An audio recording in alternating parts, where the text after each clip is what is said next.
রব্বুল বলেন ওয়ালাকাদ কাররামনা বনি আদম, রব্বুল বলেন আমি মানুষদেরকে আদম সন্তানকে সম্মানিত করেছি, এমন সম্মান দিয়েছি, এমন সম্মান দিয়েছি যা অন্য কোনো মাখলুকাতকে সৃষ্টিকে আমি এত সম্মানিত করি নাই, ফেরেশতাকে এত সম্মান দান করি নাই, জিন জাতিকে এমন সম্মানিত করি নাই। এরপরে যত মাখলুকাত আছে পৃথিবীতে, যত মাখলুকাত আল্লাহ তৈরি করেছেন তার ভিতরে সবচেয়ে সেরা জাতি হিসেবে তৈরি করেছেন মানুষকে, যা অন্য কোনো মাখলুকাতকে এত সম্মানিত করেন নাই, সম্মান দান করেন নাই, যা মানুষ জাতিকে এত সম্মানিত করেছেন। রাব্বুল এই মানুষ জাতিকে ওমা উতিতু মিন ইলমিন ক্বালিলা, এই মানুষ জাতিকে অল্প জ্ঞান দিয়েছেন, এই অল্প জ্ঞান দিয়ে মানুষ এমন সেরা হয়েছে, এমন সেরা হয়েছে যা আপনি চিন্তা করতে পারবেন না, আপনি চিন্তা করতে পারবেন না, এমন সেরা সৃষ্টির সেরা জীব হয়ে গেছে। এই মানুষ অল্প জ্ঞান দিয়ে কম্পিউটার আবিষ্কার করেছে, ইন্টারনেট আবিষ্কার করেছে, ডাটাবেস তৈরি করেছে, গ্লোবাল প্লেস পর্যন্ত তৈরি করেছে, মানুষ মোবাইল, ল্যাপটপ, এরপরে ফেসবুক, তারপরে ইউটিউব নাই, মেসেঞ্জার তৈরি করেছে। এরপরে শুধু কি তাই, শুধু কি তাই, এই মানুষগুলো বিমান আবিষ্কার করেছে, এই মানুষগুলো রকেট আবিষ্কার করে নাসা বিজ্ঞানী মঙ্গল গ্রহ পর্যন্ত চলে গেছে, আসলে নাই। এরপরে মানুষ জাহাজ তৈরি করেছে বিশাল বড় সমুদ্রের ভিতরে পাড়ি দেওয়ার জন্য, লক্ষ লক্ষ মিলিয়ন ট্রিলিয়ন ওজন নিয়ে এপার থেকে ওপারে যাচ্ছে, মানুষ মানুষ মানুষ আবিষ্কার করেছে।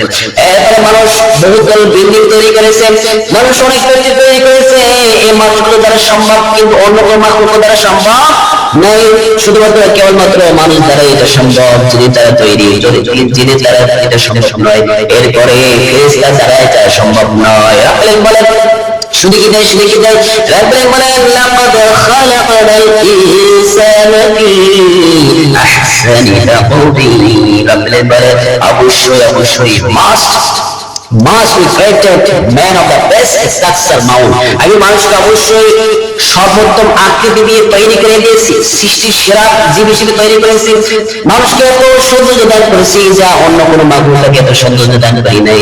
এই সৌন্দর্যের পিছনে দেখতে দেখতে কবি সাহিত্যিক হয়েছে,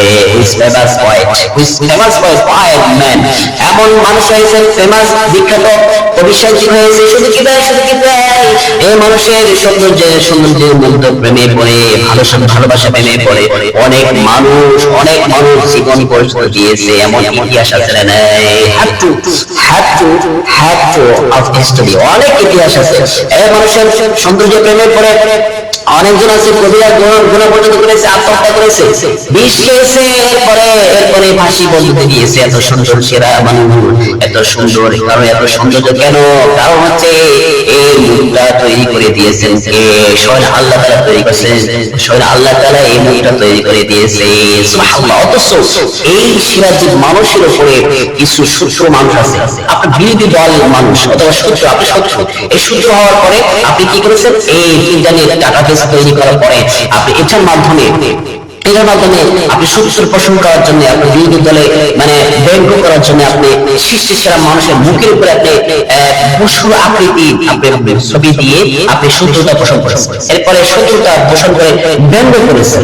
এটা কিন্তু ঠিক নয়। কারণ হচ্ছে সৃষ্টি সেরা যদি সে যেই শ্রেণীর মানুষ হোক না কেন, আপনার বিরোধী দল লোক হতে পারে, শত্রু হতে পারে, কিন্তু শত্রু হওয়ার পরে রাগে বসে সৃষ্টি সেরা মানুষের এই চেহারা স্বয়ং আল্লাহ তাআলা তৈরি করেছেন, সে চেহারার উপরে আপনি পশু আকৃতি দিয়ে আপনি ছবি ছেড়ে দিলেন ফেসবুকে, তারপরে ইউটিউবে বিভিন্ন আনুষঙ্গিক যোগাযোগ যেগুলো আছে এগুলোর মাধ্যমে আপনি এগুলো ছবি ছেড়ে দিলেন, শত্রুতা পোষণ করলেন, ব্যঙ্গ করলেন। এটা আল্লাহ তাআলা একটা হারাম করে দিয়েছে। এটা হচ্ছে সৃষ্টি সেরা মানুষের উপরে পশু আকৃতি দিয়ে আপনি ব্যঙ্গ করলেন, এটা আল্লাহ তাআলা নাজায়েজ করে দিয়েছে। আপনার আইয়ুহাল্লাযীনা আমানু লা ইয়াসখার কওমুন মিন কওম, ও মানুষেরা, ও ঈমানদাররা, তোমরা যদি ঈমানদার দাবি করো তাহলে তোমরা অন্য বংশকে, অপর বংশকে, অন্য কওমকে, অন্য জাতিকে, সে হিন্দু হোক, খ্রিস্টান হোক, ইহুদি হোক, যে হোক না কেন, তার ছবি দিয়ে ব্যঙ্গ করা যাবে না, তার ছবি তাকে উপহাস করা যাবে না, অপমান করা যাবে না। কারণ এই অপমান করার জন্য কোন অধিকার আল্লাহ আপনাকে দান করেন না।